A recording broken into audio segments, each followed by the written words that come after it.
Selamat pagi, Bapak Ibu. Kali ini mungkin sebelumnya suara saya terdengar dengan baik, tim atau dari teman-teman atau Bapak Ibu. Selamat pagi, Mbak Cindy. Pagi, Pak Andri. Baik. Saya ucapkan selamat datang Bapak Ibu, rekan-rekan dan teman-teman di KMB Web Series kali ini ya, Bapak Ibu. Semoga eh, materi yang akan dibahas kali ini adalah materi yang menarik dan semoga bermanfaat juga untuk Bapak Ibu. Baik, saya mulai lebih dahulu. Assalamualaikum warahmatullahi wabarakatuh. Salam Om Swastiastu, Namo Buddhaya, dan salam kebajikan. Saya ucapkan kembali selamat pagi Bapak Ibu, rekan-rekan dan teman-teman. Puji syukur kita panjatkan kepada Tuhan Yang Maha Esa karena atas rahmat dan karunia kita semua dapat berkumpul di pagi hari ini dalam keadaan sehat dan walafiat. Nah, untuk kali ini Bapak Ibu, rekan-rekan dan teman-teman, nggak kalah serunya nih kita di materi topik web series kami kali ini nggak kalah serunya dengan tema sebelumnya. Nah, saat ini di kesempatan untuk webinar series ke-60, ini kita akan membahas tentang Particle Investment Valuation, Enhancing Asset Optimization. Nah, untuk materi kali ini akan dibawa oleh Bapak Andri. Sebelumnya kita mungkin sapa dulu ya materi kita kali ini. Selamat pagi Pak Andri, bagaimana Pak kabarnya Pak? Pagi, Cindy. Sehat selalu. Baik, Alhamdulillah. Kali ini eh apa namanya webinar series kali ini adalah apa ya penghujung sebelum kita menyambut bulan Ramadan ya Pak ya. Jadi semoga materinya juga apa ya manfaat lah gitu untuk kedepannya. Baik, kali ini Bapak Ibu dan teman-teman dan rekan-rekan, tema web series kali ini adalah setidaknya adalah menggambarkan. Kita tuh nanti akan dibahas lebih dalam ya oleh Pak Andri yang akan membahas tentang bagaimana sih menilai investasi secara praktis atau bagaimana hasil valuasi itu dapat digunakan untuk mengoptimalkan aset kita gitu. Jadi apa nanti ke depannya bagaimana kita harus menilai ataupun supaya mengoptimalkan aset yang kita miliki. Baik. Tidak lama, tidak lama lagi, mungkin saya serahkan langsung aja ke Pak Andri. Monggo silakan Pak. Ya, terima kasih, Cindy. Assalamualaikum warahmatullahi wabarakatuh. Selamat pagi, Bapak Ibu sekalian, peserta webinar KMMB dan CMA. Nah, hari ini kita akan mempelajari bersama tentang mengenai penilaian dari sisi aset. Artinya kemarin beberapa seri sebelumnya kita melihat adanya gambaran penilaian bisnis perusahaan. Nah, kali ini kita coba melihat dari sisi aset bagaimana kita bisa menilai aset tersebut bisa dioptimalkan nanti di neraca perusahaan. Oleh karena itu, langsung aja dimulai, Cindy. Boleh di-share mengenai presentasinya.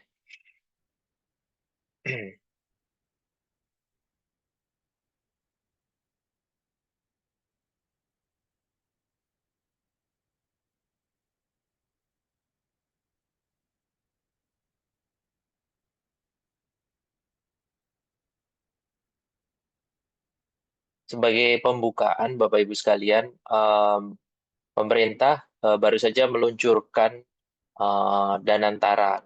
Nah, ini merupakan bentuk dari konglomerasi bisnis Indonesia dalam bentuk sovereign wealth fund, di mana di sana nanti akan dibagi mengenai holding investasi dan holding operasional. Nah, di sana kita melihat bahwa aset-aset BUMN nantinya akan digabung menjadi satu yang nanti akan diutilisasi, bahkan nanti bisa juga dikerjasamakan dalam rangka optimalisasi nilai. Jadi, kita akan melihat bagaimana meningkatkan optimalisasi nilai, baik secara anak perusahaan, maupun hingga nanti impact-nya terhadap holding perusahaan. Tapi kita kali ini membahas dulu secara mikro bagaimana secara operasional apabila kita mempunyai aset-aset yang kiranya idle, bagaimana cara mengoptimalisasi supaya nanti akan terlihat di penilaian perusahaan. Oke, next. Selanjutnya Mbak Cindy, langsung.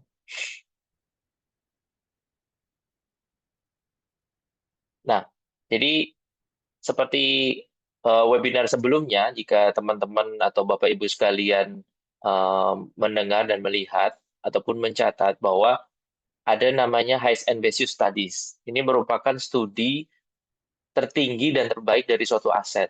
Nah, studi HBU ini merupakan awal dari dimulainya studi kelayakan. Nah, biasanya perusahaan-perusahaan swasta sudah banyak melakukan ini. Jadi, kita tidak perlu untuk langsung masuk ke studi kelayakan atau FS, tapi kita bisa mau mulai dulu dengan Highest and Best Use Study.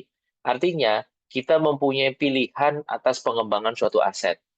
Contoh, misalnya aset tersebut kita punya aset ukurannya 5.000 meter.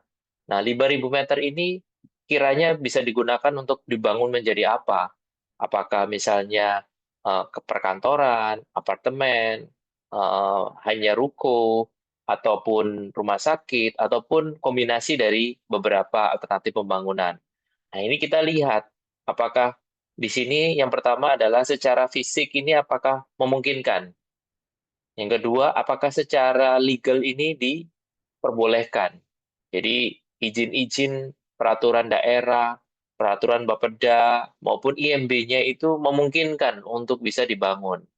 Secara fisik misalnya nih, kalau misalnya lahan tersebut terletak di pinggir tebing atau di pinggir sungai, apakah layak untuk dibangun suatu hunian atau suatu villa ataupun bangunan komersil lainnya? Nah, ini pasti tertentu akan mengacu kepada aturan legal yang ada. Jadi kita akan tunduk dan mengikuti kepada peraturan yang berlaku. Seperti itu. Setelah kedua screening ini ataupun uji tuntas ini diselesaikan, maka kita masuk ke uji tuntas dari sisi keuangan. Artinya, dengan asumsi pengembangan yang kita propose ataupun kita rencanakan, setidaknya bagaimana akan menghasilkan maksimum secara keuangan. Artinya hasilnya akan mendapatkan hasil yang optimum. Hasil yang optimum otomatis mendapatkan tingkat imbal hasil atau imbal balik yang lebih cepat dibandingkan kita berinvestasi misalnya untuk properti yang sejenis di daerah yang sama.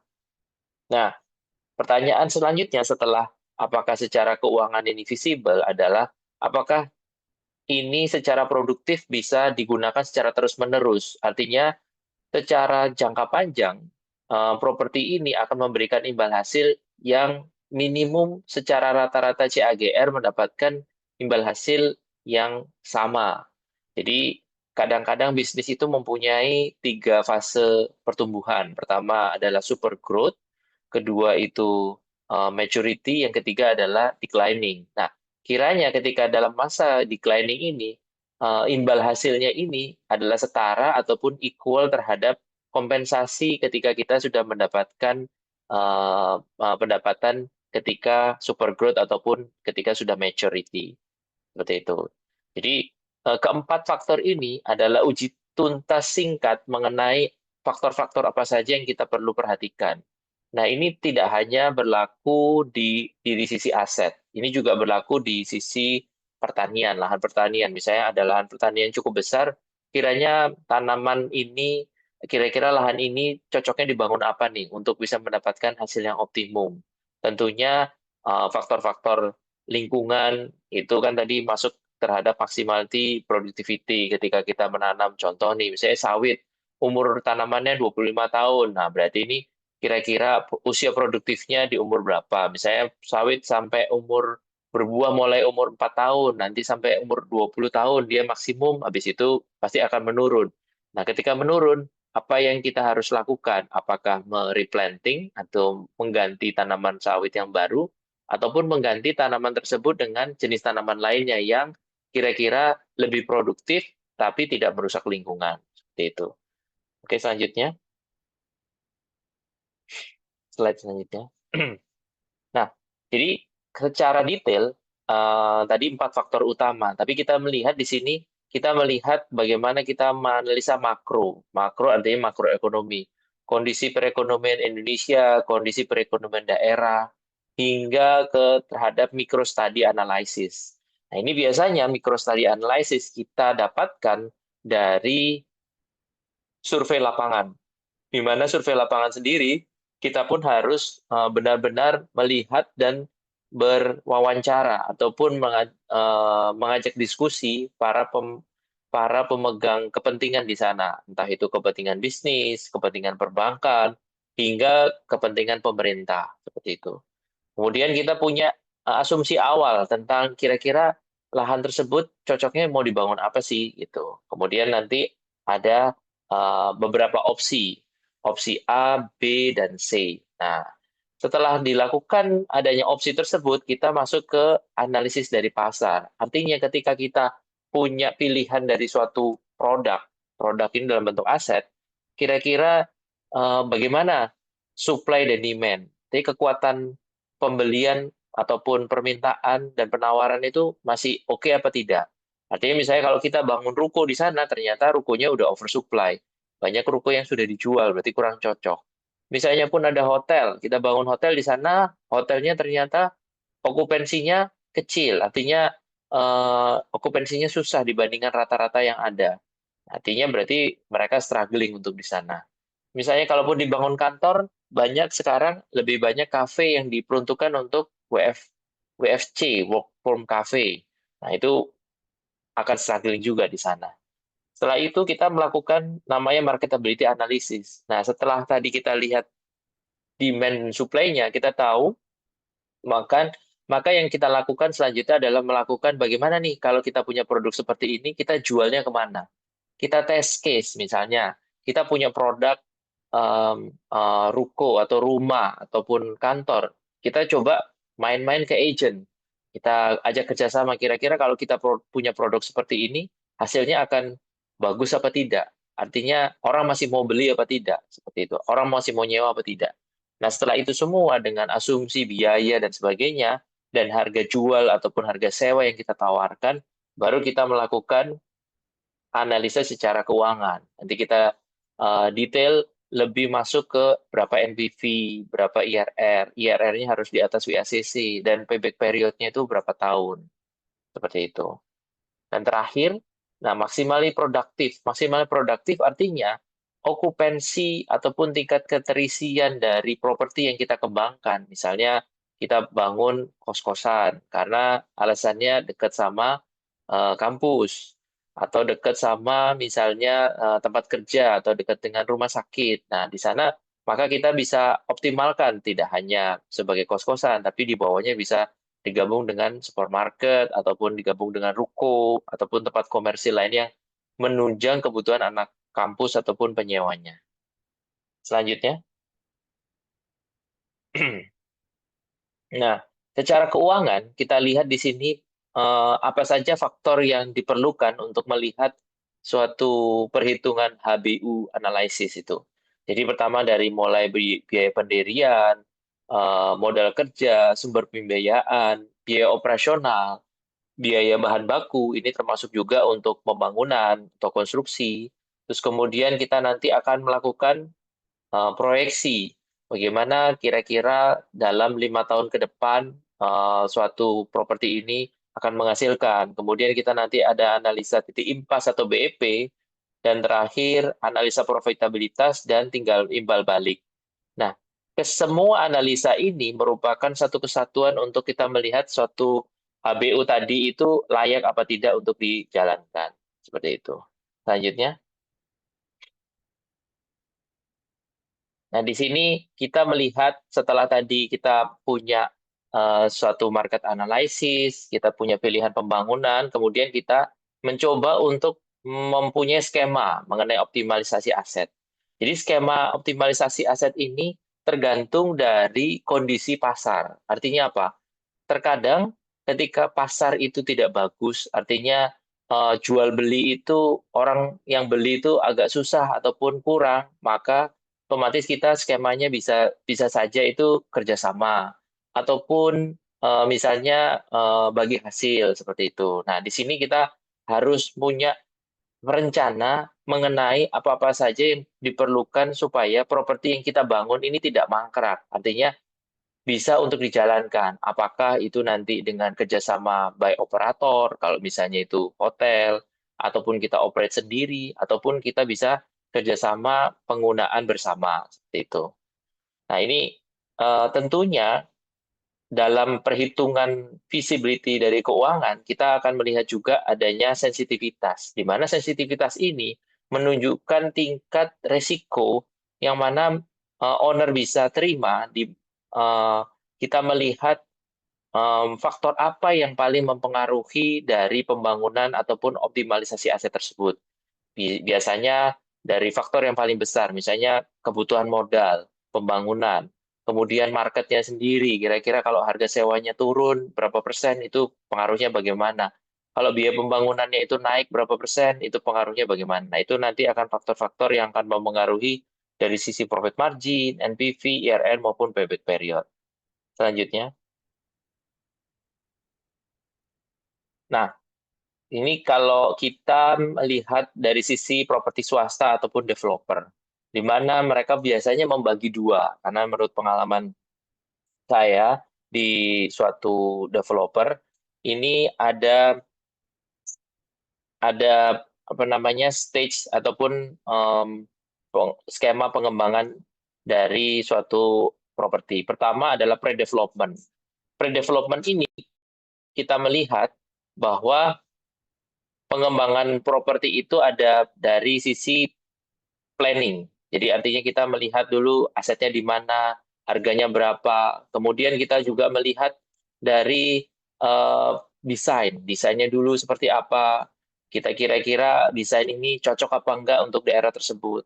Kemudian execution itu melingkupi dari pembangunan maupun persiapan dari mulai QS, kemudian pembangunan di awal untuk market dan sebagainya nanti yang akan dipresentasikan oleh tim business development kepada direktur. Nah, kalau HBU itu masuk di mana? Masuk di tahap pre-development, di mana adanya HBU setelah kita keluar suatu HBU, kemudian selanjutnya kita akan masuk ke FS atau studi kelayakan. Selanjutnya, setelah ada FS, kita masuk ke investment proposal.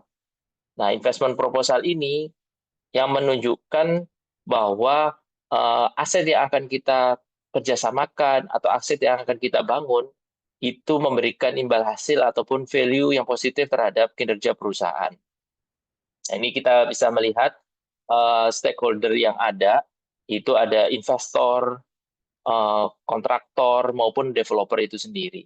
Nah, mungkin Bapak Ibu bertanya apa beda antara developer sama kontraktor. Nah, kalau developer biasanya developer itu tidak harus punya lahan.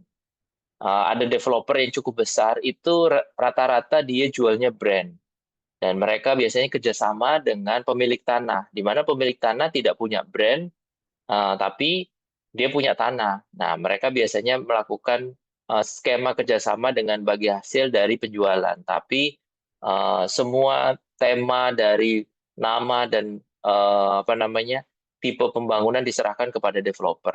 Jadi kalau kita lihat developer itu harus punya aset, itu tidak, Bapak Ibu sekalian. Tapi ada juga developer yang memang punya aset. Artinya dia punya tabungan aset atau tabungan lahan atau tabungan tanah. Tapi tidak banyak juga yang tidak mempunyai tabungan lahan. Nah, mereka akan melakukan hal yang sama ketika melihat suatu lahan ataupun ketika mereka mau mempropos untuk kerjasama, mereka akan pasti melakukan HBU dulu, kemudian studi kelayakan setelahnya. Oke, selanjutnya. Nah, kita masuk ke pendekatan penilaian dengan HBU. Selanjutnya, Cindy. Nah, di sini kita akan melihat hubungan antara proses appraisal, artinya penilaian, dengan HBU. Jadi, kalau kita melihat HBU itu merupakan satu kesatuan dengan penilaian, di mana ketika kita menilai suatu objek aset ataupun suatu bangunan, itu merupakan em, kondisi HBU dari aset properti tersebut. Di mana jadi ketika kita melakukan penilaian, memang peruntukan terbaik dan tertinggi dari aset tersebut adalah aset yang sedang dibangun ataupun telah dibangun. Jadi ketika um, kita menilai suatu aset, berarti aset tersebut itu sudah sesuai baik secara legal, secara teknis, maupun secara keuangan yang nanti akan tercantum dalam value-nya. Tapi jangan salah, aset yang berdekatan pun itu punya value yang berbeda. Tentunya tadi tergantung dari unsur-unsur di dalamnya, misalnya biaya perawatan, ataupun penggunaan ruang, dan sebagainya yang sesuai dengan peruntukannya. Seperti itu. Selanjutnya, oke. Ini kalau kita melihat kembali ke penilaian properti, ini biasanya kita lakukan untuk dilakukan biasanya untuk perusahaan-perusahaan properti khususnya dilakukan tiap tahun untuk menilai suatu aset aset propertinya. Nah, kita lihat di sini pertama kita melihat batasan masalah tentang aset tersebut, terus tanggal penilaian, tujuan penilaian dan sebagainya. Kemudian data yang diperlukan, sumber data, kebutuhan tenaga kerja, dan metode pengumpulan data dan analisa data. Nah, di sini kita melihat beberapa data-data yang harus kita kumpulkan. Pertama, ada data yang sifatnya umum maupun datanya sifatnya khusus. Pertama, baik itu dari sisi daerah, kondisi daerah, analisa pasar, ekonomi, terus kemudian objek itu sendiri, kemudian dari sisi biaya sewa, biaya penjualan, maupun biaya-biaya yang kita bebankan. Misalnya kalau aset tersebut ada biaya PBB ataupun biaya pelebaran jalan ataupun biaya untuk peningkatan hub, ya itu.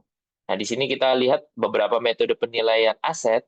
Ada pendekatan pasar yang kita perbandingkan kira-kira value kalau misalnya kita membangun ruko tadi dibandingkan dengan ruko yang sudah ada, bagaimana hasil nilai jualnya apakah lebih rendah atau lebih tinggi. Kemudian dari sisi pendekatan biaya, kita lihat nih pembangunan sekarang itu biaya per meter perseginya berapa maupun biaya maupun dengan pendekatan pendapatan. Pendekatan pendapatan ini contohnya misalnya kalau dalam bentuk kos-kosan, mall, rumah sakit, kantor. Nah, nantinya ketiga metode penilaian ini atau minimal dua pendekatan yang kita pakai ini untuk bisa memberikan judgement nilai dalam laporan penilaian. Tentunya tadi eh, sudah mengikuti prinsip dari HBU tadi. Selanjutnya,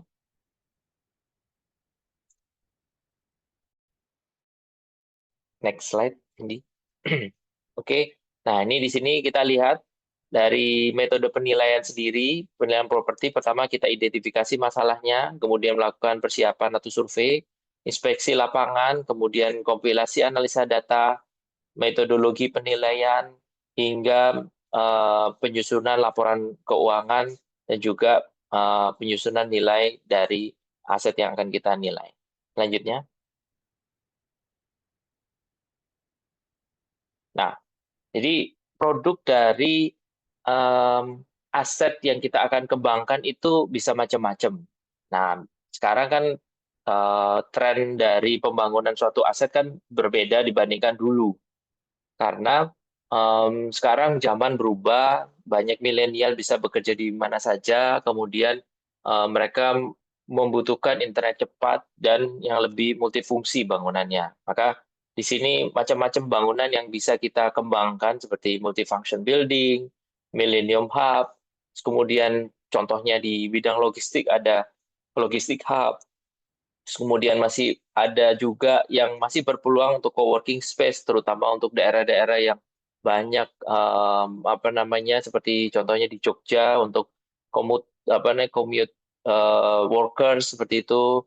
Kemudian kalau di kota besar itu perlu ada virtual office untuk menampung para startup-startup untuk bikin usaha, digital hub, kemudian coffee library yang bisa dijadikan satu, nursery, dan juga tempat-tempat wisata lainnya. Jadi pilihan pembangunan pasti dikondisikan sesuai tadi, adanya supply dan demand, kemudian kondisi ekonomi baik itu makro maupun mikro. Selanjutnya,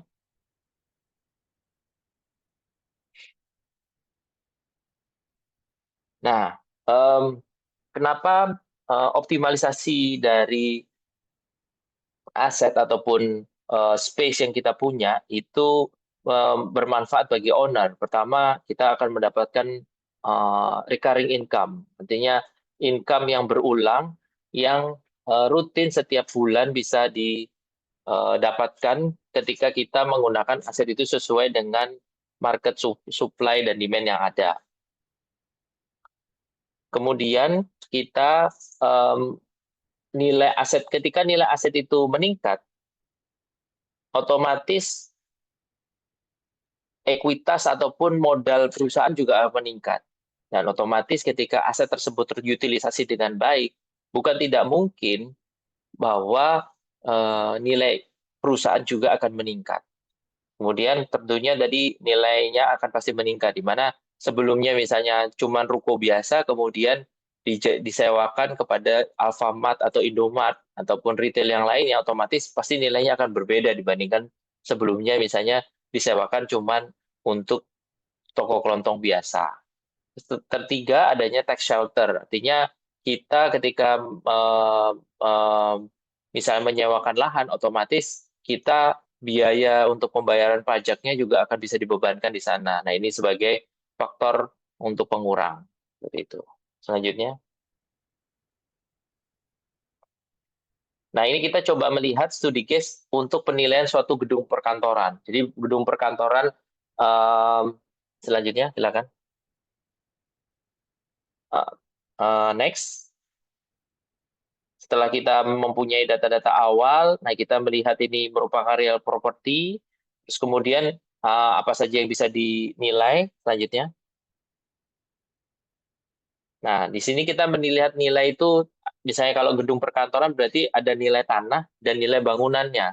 Di mana nilai tanah ini pure dari nilai tanah itu sendiri, kemudian nilai bangunan itu merupakan bangunan di atasnya merupakan fisik dan juga sistem perabot dan juga apa namanya furniture dan fasilitas pendukung lainnya. Selain itu juga, kalau kita dilihat dari nilai bisnis, nah kira-kira kontrak yang mereka dapatkan dari tenant-tenant sewa mereka itu berapa lama. Nah, ini merupakan nilai bisnis secara jangka panjang. Seperti itu. Selanjutnya. Nah, dari sini kita melihat kalau misalnya dari nilai kantor secara biaya, pendekatan biaya, berarti kita ada nilai tanah dan nilai bangunan. Di mana nilai tanah ini kita perbandingkan antara tanah kosong, kemudian nilai bangunan merupakan dengan metode penggantian baru yang disusutkan. Sedangkan untuk pendapatan, kita melihat dari kontrak yang mereka terima dan jangka waktu kemungkinan untuk diperpanjang. Nah, ini kita menggunakan metode discounted cash flow. Seperti itu. Selanjutnya,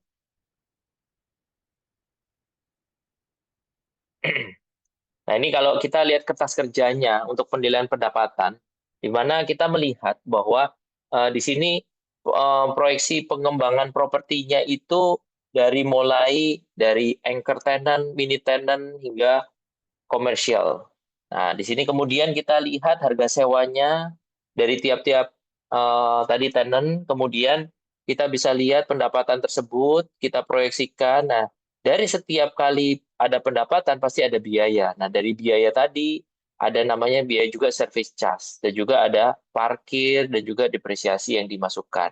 Nah, di sini setelah kita hitung, nah kita bisa mendapatkan apa namanya? em, GOP, Gross Operating Profit. Nah, disinilah kita bisa mendapatkan kira-kira laba bersih dari um, operasional dari properti tersebut. Kita melihat. Nah, ini sifatnya mungkin agak sedikit teknis yang mungkin kita tidak bisa terlalu jabarkan di sini. Tapi pada prinsipnya, kita harus mengadres ataupun memasukkan faktor-faktor utama apa yang menjadi sumber pendapatan, sumber biaya, kemudian kita melihat kira-kira gross operational profit yang didapatkan dari penggunaan ataupun pengembangan aset tadi itu berapa. Nah, itulah nanti yang bisa dilakukan perhitungan discounted cash flow value untuk menghitung berapa nilai dari suatu properti yang sifatnya recurring income atau annual income. Seperti itu. Selanjutnya, Oke, nah ini kalau kita melihat dengan discounted cash flow, jadi kita perlu menghitung net NPV, kemudian IRR, dan kemudian kita harus melihat tingkat diskonto yang merupakan em, pe- perwakilan dari suatu resiko yang akan ditanggung oleh suatu pengembangan properti tersebut. Selanjutnya,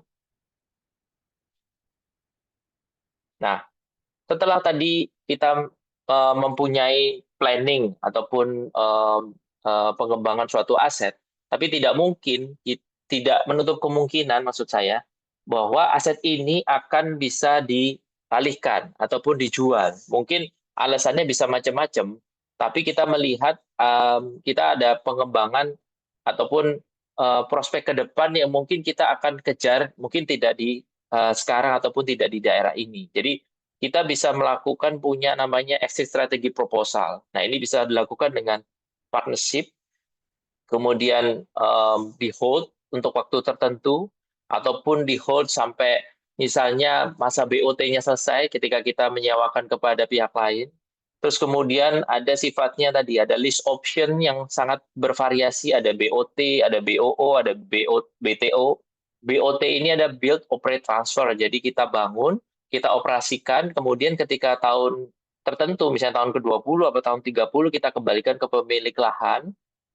Kalau misalnya em, build operate kalau BOO build operate and own ini artinya ketika kita sudah bangun kita operasikan mungkin tidak waktunya lama kemudian kita serahkan dan build transfer and operate. Nah, ketika kita sudah bangun langsung kita serahkan ke pemiliknya tapi mereka nanti secara manajemen masih dikelola oleh pemilik perusahaan. Nah, kemudian juga kita bisa melakukan split portfolio di mana kita mempunyai perencanaan mana aset yang sifatnya recurring, mana aset yang sifatnya eh, dispose, artinya bisa dijual seperti itu. Dan terakhir mungkin sifatnya adalah refinance, di mana perusahaan melakukan pengembangan aset ini dalam jangka panjang itu sifatnya dikembangkan untuk dalam rangka pengumpulan aset ataupun aset optimization dalam bentuk aset management seperti itu. Selanjutnya, nah kita melihat bahwa dalam suatu optimalisasi atau kajian optimalisasi aset, kita harus melihat adanya SWOT, di mana SWOT ini merupakan di KMMB sendiri em, suatu perencanaan strategis itu harus dilihat dari dua sisi, internal maupun eksternal. Di internal kita melihat bahwa misalnya kita punya aset banyak, tapi kelemahannya kita tidak bisa mengoptimalisasi aset tersebut. Kemudian opportunity-nya apa? Kita bisa mengembangkan aset tersebut karena wilayahnya sedang berkembang. Contoh misalnya di Sulawesi Tenggara ataupun di Sulawesi, pada misalnya Sulawesi Selatan sebagai hub dari Indonesia Timur. Kemudian tapi bagaimana nih kita bisa mengoptimalkan aset kita yang banyak ini? Nah, salah satunya nanti kita lihat dari matriks yang ada, kira-kira pengembangannya itu berdasarkan aset tersebut bagaimana. Kemudian bagaimana kita bisa mengurangi dampak dari pengembangan aset itu yang secara gradual kita bisa kurangi seperti itu. Threats, hambatan pengembangan aset di masa depan. Nah, hambatan ini bisa juga dari internal maupun eksternal. Artinya dari internal, misalnya kondisi asetnya yang tidak memungkinkan, misalnya gedungnya sudah tua. Nah, itu harus dibangun, butuh capex. Nah, otomatis kita harus punya partner yang memang bisa tahu bagaimana mengembangkan aset ini dengan bagus. Artinya kita harus kerjasama dengan operator ataupun adanya penyewa yang sudah mempunyai tenan yang captive seperti itu. Nah, dan juga nanti kita perlu adanya manajemen resiko yang cukup ketat untuk dalam rangka pengembangan aset tersebut. Selanjutnya, nah di sini ada saya melakukan pendekatan bisnis model canvas, di mana bisnis model canvas ini biasanya digunakan untuk perusahaan-perusahaan startup. Nah, kita ibaratkan tadi ketika kita sudah melakukan HBU, bagaimana suatu properti tersebut bisa dikembangkan sesuai dengan market yang ada gitu. Jadi sesuai dengan bisnis model Canvas, kita melihat dulu ketika kita mengembangkan suatu aset, kita akan mengacu kepada siapa customer dulu. Customer segment ini siapa sih yang akan menggunakan aset kita. Kemudian setelah itu, kita melihat key partners-nya ini siapa nih yang akan bisa menyewakan atau menyewa ataupun yang melengkapi dari bangunan yang akan kita bangun. Kemudian kita lihat resource-nya dari mana untuk bisa kita masuk ataupun mendekati para tenant tadi. Nah, kemudian kita melihat key activity-nya apa aja sih yang akan dilakukan di sana. Oh, kalau misalnya itu warehouse, berarti adanya kegiatan logistik. Itu nanti kita melihat adanya 2PL, 3PL, 4PL, dan sebagainya. Kemudian kita lihat juga, kalau kita mengembangkan gudang ini, value proposition-nya itu apa sih untuk bisa mengembangkan aset ini bisa menjadi yang terdepan, apa tercanggih, atau paling green, seperti itu. Nah, ini nanti kita akan sampaikan ke para partners dan resource yang ada seperti itu. Nah, terakhir kita harus melihat juga bagaimana revenue stream dan cost ini merupakan saling keterkaitan. Dimana kalau kita misalnya punya dua revenue stream, otomatis kita minimal punya dua cost structure, di mana ini yang diperlukan untuk balancing dari cash flow kita sendiri. Nah, selanjutnya kita untuk memaintain bisnis ini bisa berjalan, otomatis kita harus melihat customer relationship dan juga channeling. Di mana bisnis ini ketika gudang itu mungkin ada waktunya atau periodenya penyewanya. Udah bagaimana kita supaya bisa tetap berkelanjutan. Nah, mungkin kita nanti dimasukkan terhadap sebagai bagian dari ESG yaitu Green Building Council supaya kita merupakan salah satu implikasi ataupun penggunaan solar panel kita bisa masukkan di green building ataupun kita channeling kepada startup-startup yang belum punya gudang yang sendiri. Nah, kita bisa siapkan space untuk mereka bisa sewa secara parsial seperti itu. Selanjutnya,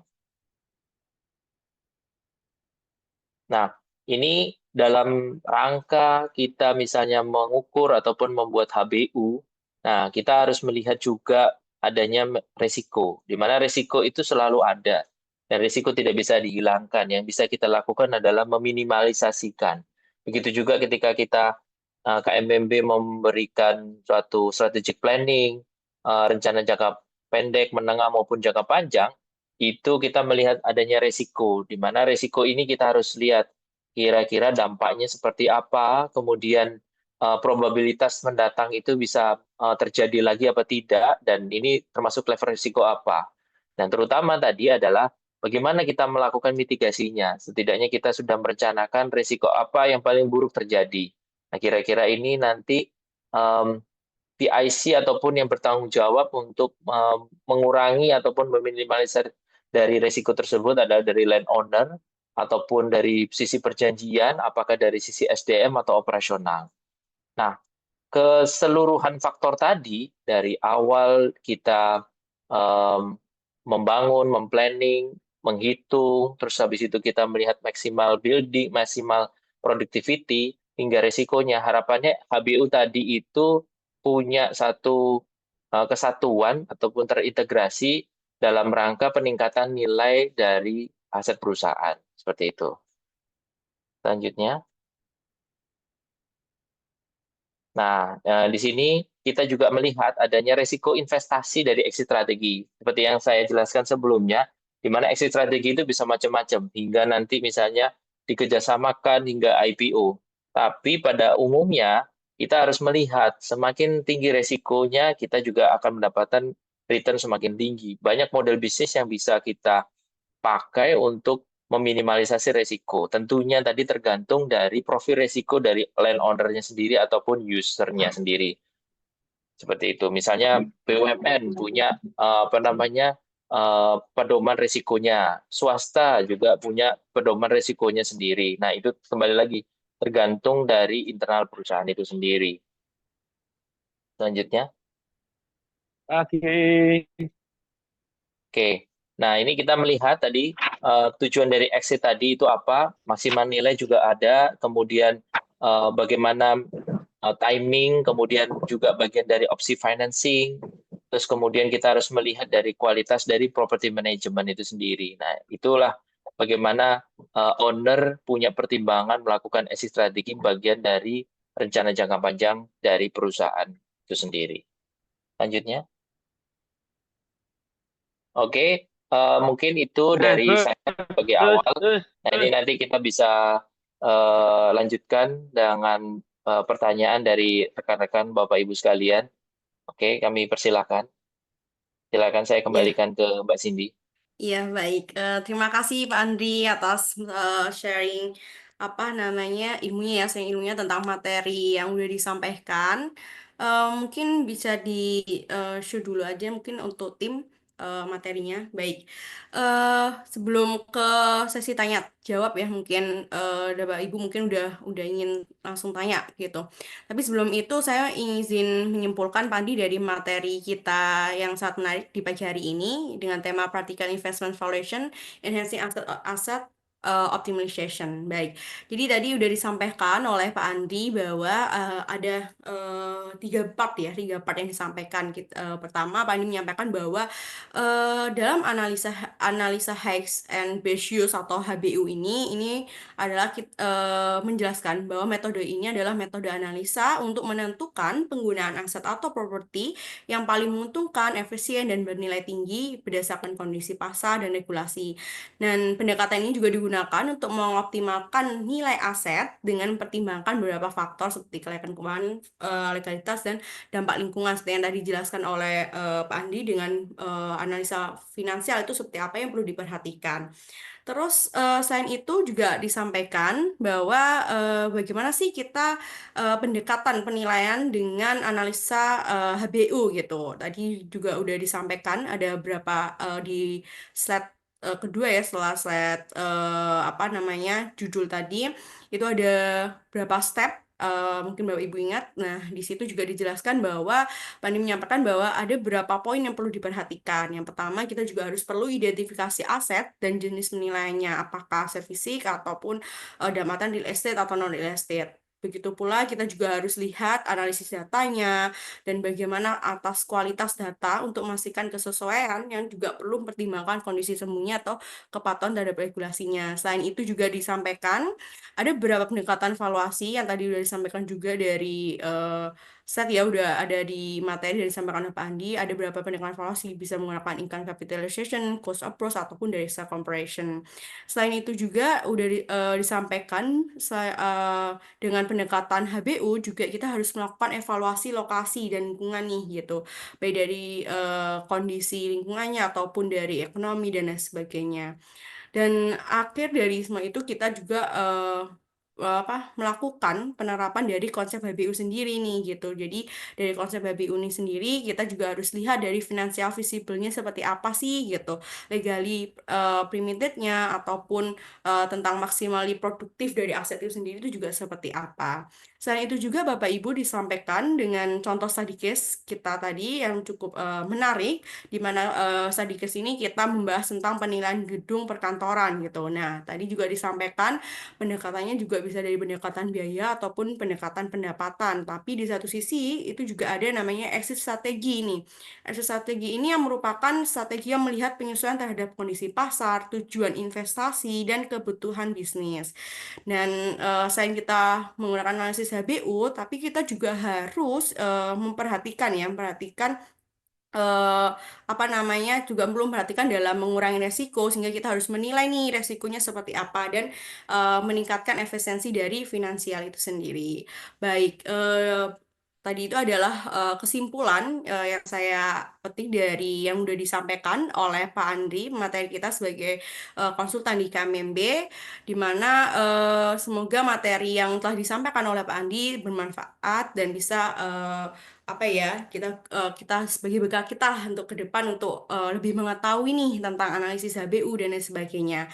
Baik, nggak lama-lama sebelum saya misalkan atau saya bacakan pertanyaan dari Bapak Ibu yang udah antusias di kolom chat.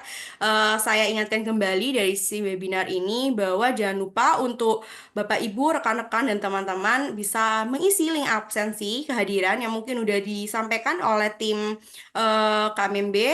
Di situ Bapak Ibu bisa mengisi link absensi karena sertifikatnya akan dibagikan setelah Bapak Ibu mengisi link absensi dan Bapak Ibu juga mohon dipersilakan untuk bisa join grup WhatsApp kita ya di sana. Jadi nanti dari tim KMB juga akan share untuk sertifikatnya di grup WA kami. Baik, terus selanjutnya, Bapak Ibu, jika ada tadi materi yang mungkin ada miss ataupun ingin mengulang kembali materi yang sudah disampaikan ataupun dari tema-tema web series KMB sebelum-sebelumnya, itu juga bisa dilihat oleh Bapak Ibu di akun media sosial kami. Jadi Bapak Ibu bisa mengunjungi baik dari Instagram, TikTok ataupun di YouTube kami, di mana YouTube kami ada YouTube KMB Consulting dan ada di website juga jika ingin melihat mengunjungi nih ingin mengenal lebih dekat nih tentang KMMB seperti apa itu juga bisa mengunjungi website kami yaitu kmb.co.id. Baik, masuk ke sesi tanya jawab. Mungkin ada beberapa pertanyaan ya yang udah masuk di kolom chat Zoom kita. Baik, pertanyaan pertama eh ada khusus nih pertanyaan dari rekan-rekan semua. Jadi, sebentar. Ada pertanyaan khusus nih. Izin Pak Andri, saya izin menyampaikan dari teman-teman kita ataupun rekan-rekan Bapak Ibu yang udah hadir. Ini ada pertanyaan khusus Pak. Selamat pagi Pak Andri. Valuasi ini yang bikin owner sendiri sama yang dilakukan ataupun yang dihitung oleh pihak ketiga itu bisa beda. Nah, boleh dijawab Pak, kenapa kok bisa berbeda seperti itu Pak pertanyaannya? Oke, iya. Jadi terima kasih pertanyaannya.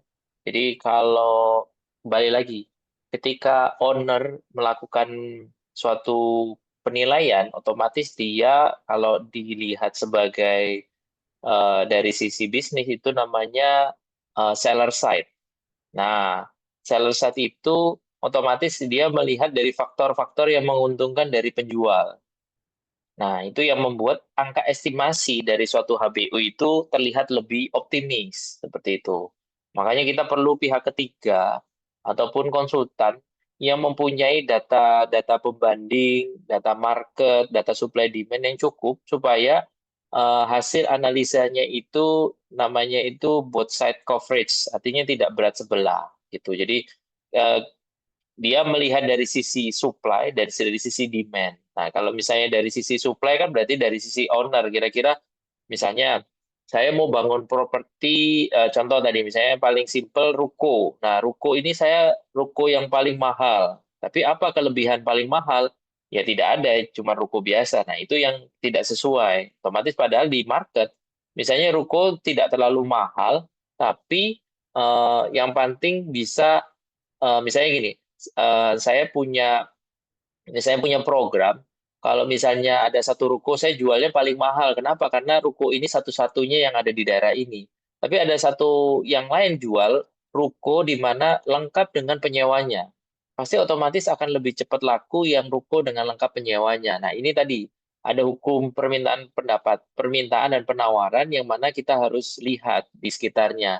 Kira-kira dalam radius 3 sampai 5 kilometer, orang akan pasti melihat nih, kira-kira properti ini layak nggak untuk dibeli dalam jangka waktu tertentu, misalnya 5 tahun sampai 10 tahun tergantung dari pengembangan propertinya itu sendiri sih. Seperti itu, Cindy. Oke, Pak Andi. Terima kasih atas jawabannya. Mungkin next pertanyaan ya, Pak Andi. Di sini ini ada beberapa pertanyaan saya urut dari yang teratas dulu nih gitu. Jadi izin bertanya, seberapa sering harus melakukan reevaluasi aset untuk menyesuaikan dengan kondisi pasar yang terus berubah? Seperti itu, Pak, dari Bu Naila. Monggo, Pak Andri.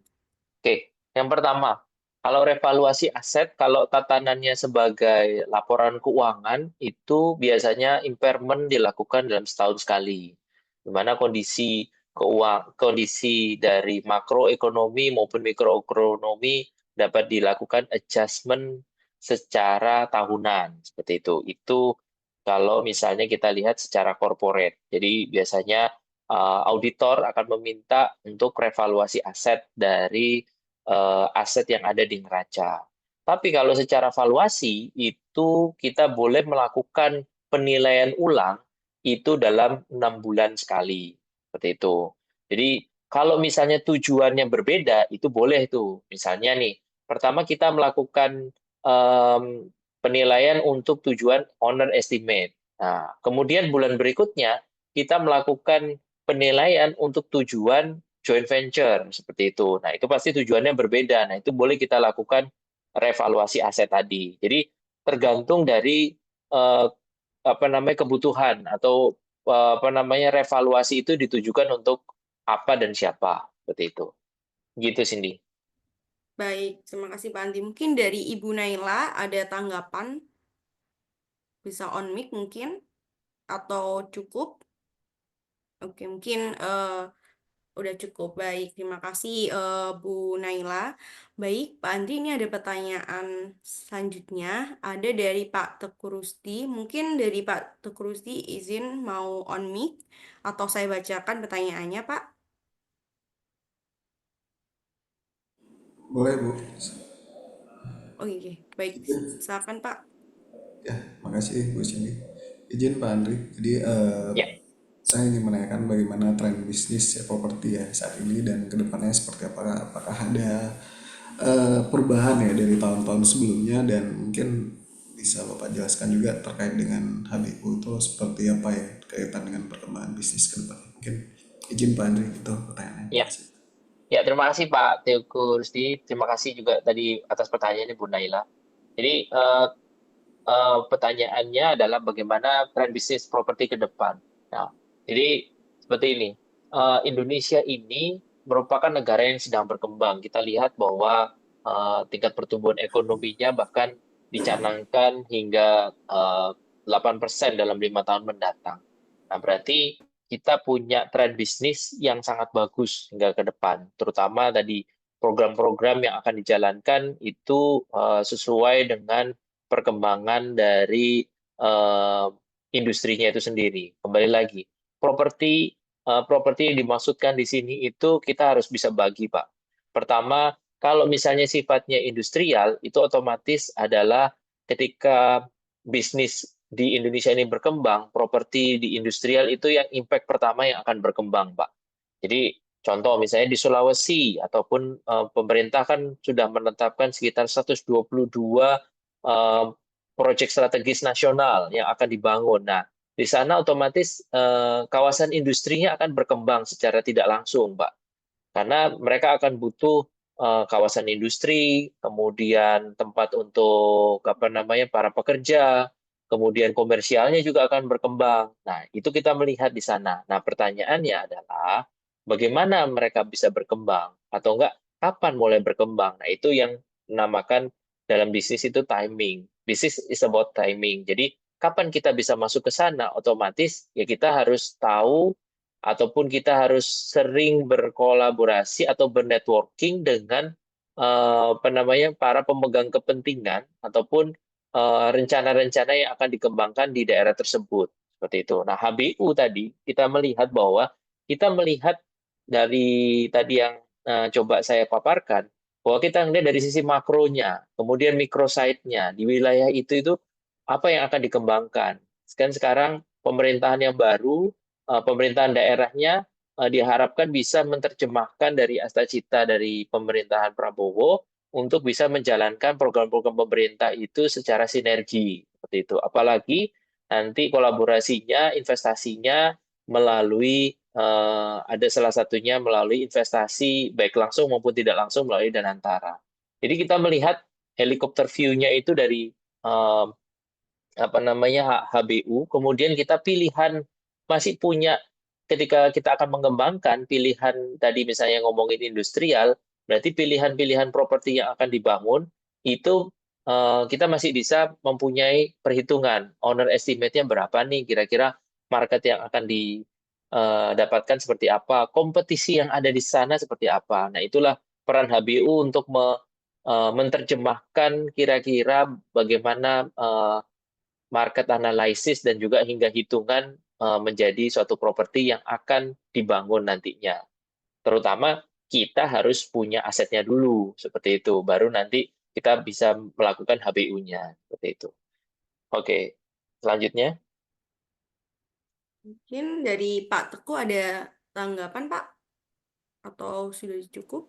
Ya, baik, Gus Indi. Jadi, makasih Pak Andri. Memang saat apa namanya potensi perkembangan properti ke depan sangat baik ya Pak ya. Terutama Ya, mungkin di apa namanya dengan target rencana pemerintah yang ingin 8% pertumbuhan ekonomi selama beberapa tahun ke depan. Nah, mungkin secara spesifik Pak, perubahan tren bisnis di properti ini sendiri eh, apa namanya arahnya bakal banyak apa namanya BOT kah atau seperti apa, mungkin bisa ditambahkan, izin Pak. Terima kasih. oke Pak. Nah, kalau dari si skema kerjasama ataupun optimalisasi properti itu, kalau saya prediksi itu bahkan banyak kerjasama, Pak. Kerjasamanya tadi kan yang paling simpel itu sewa menyewa. Kemudian kalau misalnya kita ngomong BOT itu, kita bicara bahwa bisnis itu going concern. Artinya misalnya industrial itu misalnya kawasan pergudangan, itu kan jangka waktunya cukup lama karena di sana misalnya hilirisasi.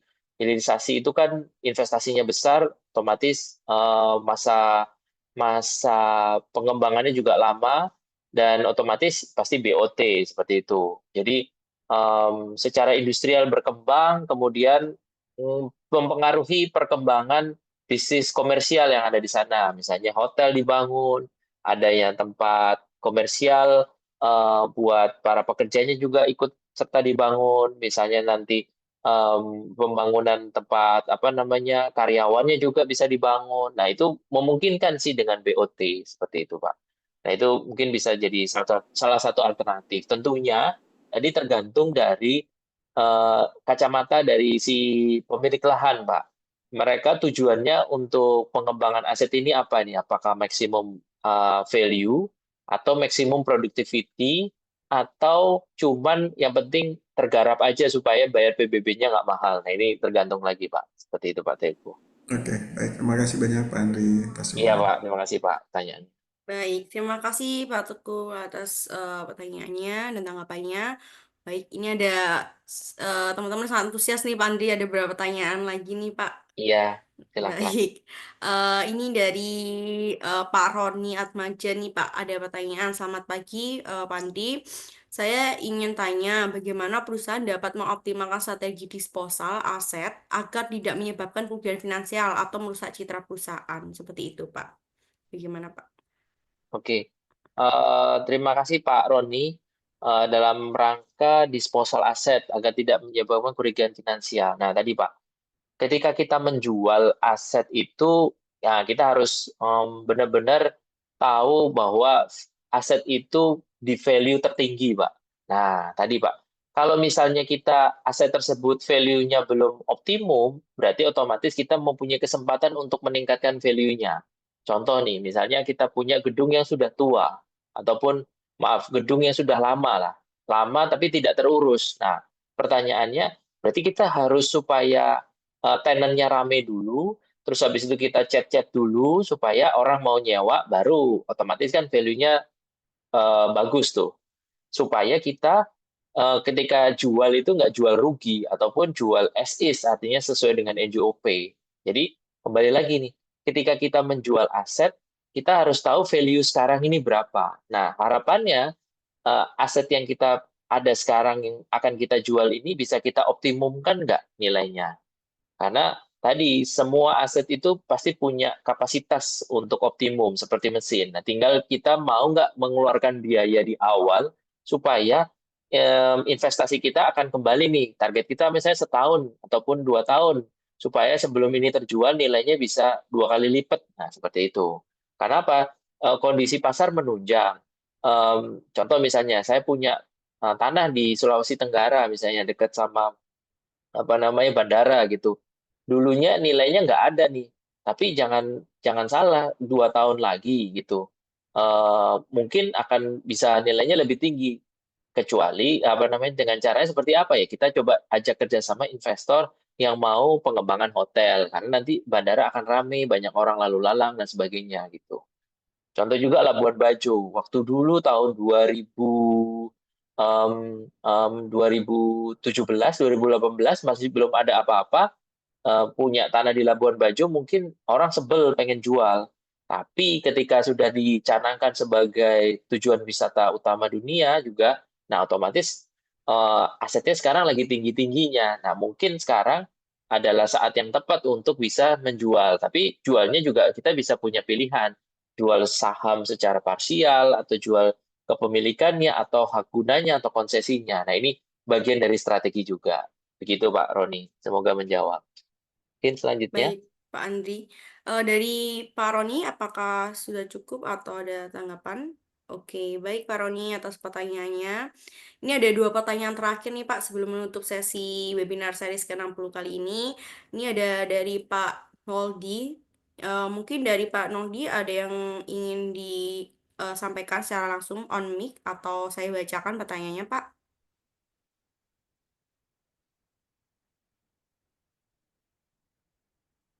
Oke, mungkin saya bacakan aja ya, Pak. Pertanyaannya adalah bagaimana melakukan sekuritisasi aset apabila aset ini lagi baik atau buruk? Seperti itu, Pak Andri. Oke. Nah, sekuritisasi aset. Nah, ini pasti tujuannya untuk membuat apa ya? em, Semacam instrumen turunan dalam rangka pembiayaan suatu proyek seperti itu. Nah, kembali lagi, apabila aset ini lagi baik atau buruk. Nah, biasanya yang aset yang disekuritisasi aset itu ada yang golongannya itu bagus dan ada golongannya itu medium dan ada golongannya itu yang nggak bagus, Pak. Jadi, em, kalau saya tidak salah, BTN melakukan sekuritisasi aset gitu, di mana sumber pendapatannya itu adalah dari penjualan maupun penyewaan dari aset-aset yang produktif, semi produktif, dan mungkin baru produktif seperti itu. Jadi sekuritisasi aset ini tergantung tadi Pak, tujuan dari value dari aset nanti yang akan dikembangkan.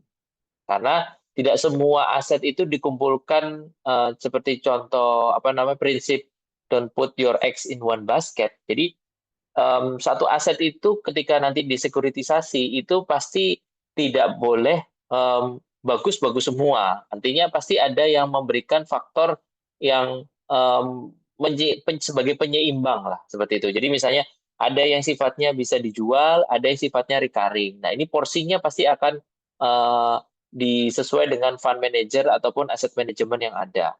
Nah jadi mungkin porsi yang baik itu misalnya 70, porsi yang menengah itu sekitar 30 apa nih 25, yang 5% ini adalah aset yang baru memberikan hasil. Nah, itu mungkin secara porsi. Nah, itu tapi tergantung um, apa namanya si fund manager ataupun aset manajemennya.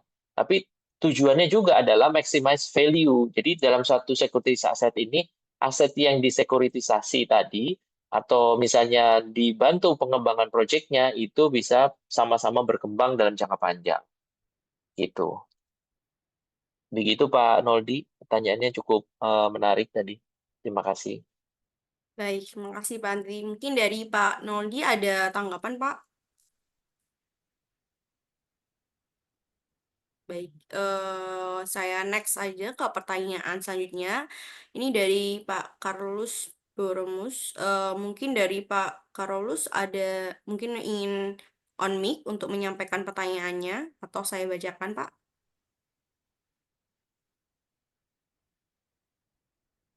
Oke, saya bacakan aja ya Pak.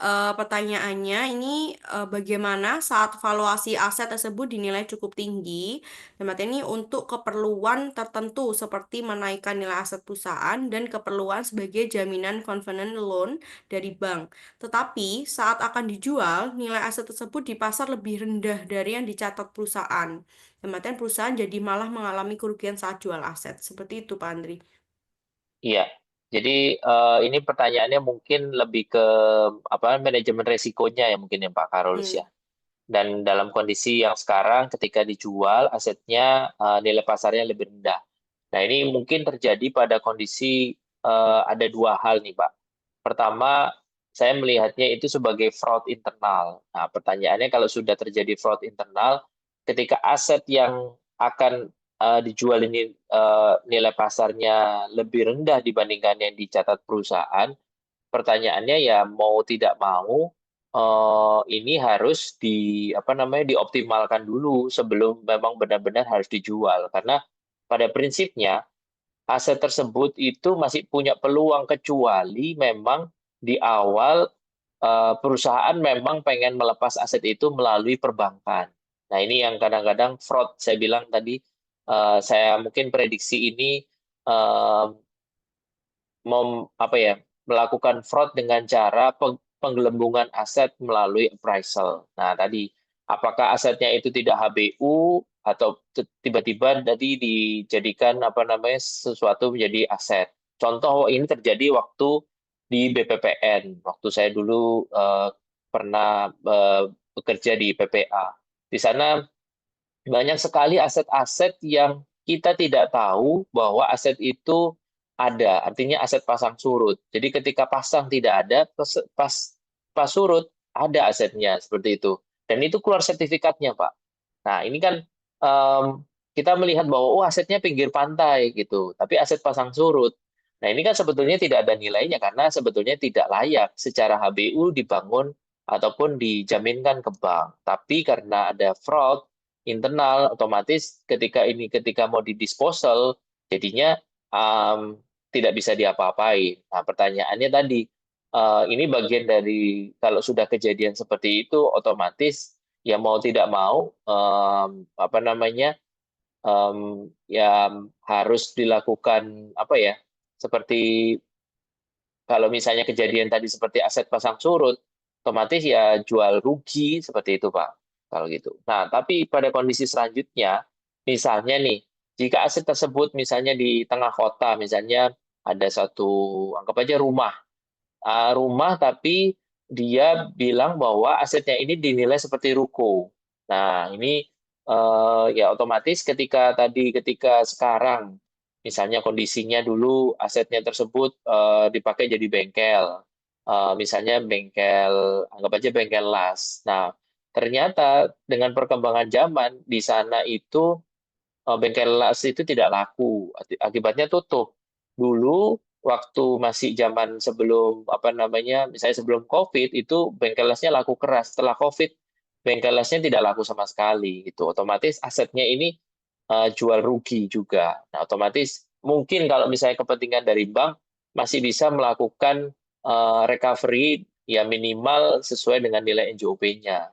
Kalau misalnya aset itu masih ada, di mana tadi asetnya itu bisa juga di apa namanya dilakukan lelang tapi bukan dinilai sebagai nilai likuidasi tapi nilai jual untuk kepentingan tertentu seperti itu sih ya itu mungkin jawaban agak normatif dari saya karena kondisinya memang tidak ideal ketika kalau misalnya aset tersebut ditiup melalui appraisal untuk mengembangkan suatu penilaian. Nah, ini mungkin kita bisa bahas di sesi sendiri bagaimana peran dari penilai aset ataupun penilai bisnis dalam suatu transaksi ekonomi seperti itu.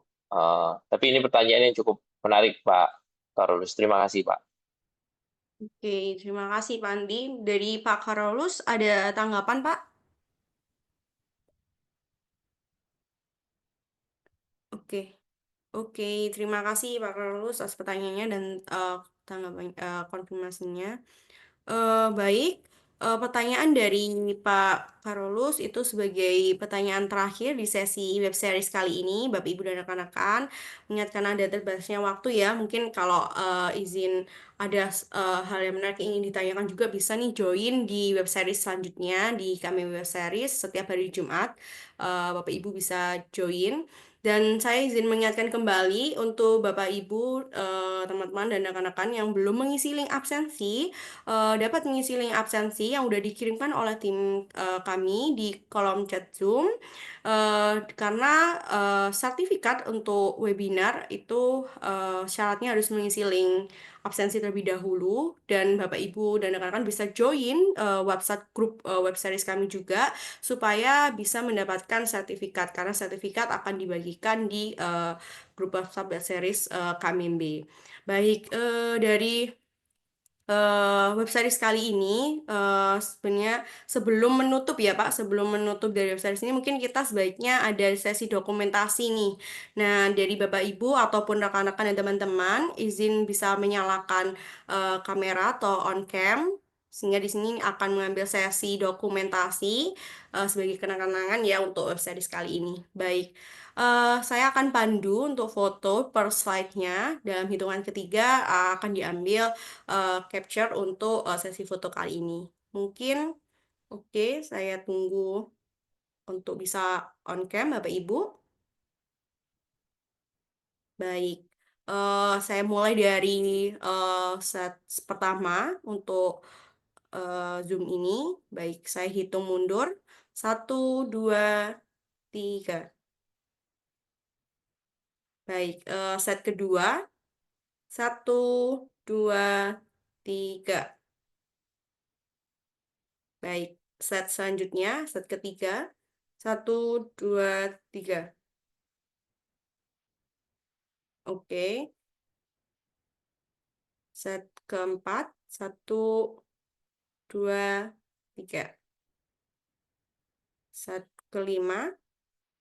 1, 2, 3. Oke, set terakhir. 1, 2, 3. Baik, oke, baik untuk sesi kali ini di web series kali ini, terima kasih kepada tim yang bertugas dan kepada Pak Andri. Terima kasih Pak atas waktunya dan mengisi web series 60 kali ini. Oke, Terima kasih ya Cindy. baik. Terima kasih dan terima kasih atas waktunya juga kepada Bapak Ibu, rekan-rekan yang telah mengikuti webinar kami dari awal hingga akhir. Semoga dari ilmu yang telah disampaikan dapat bermanfaat untuk Bapak Ibu sekalian. Saya Cindy Paulina selaku moderator di web series 60 kali ini izin pamit undur diri mohon maaf jika ada kesalahan dalam penyusunan kata. Sampai jumpa di webinar series selanjutnya. Terima kasih Bapak Ibu, rekan-rekan dan teman-teman. Selamat bertemu kembali di Jumat pagi minggu depan. Terima kasih. Terima kasih.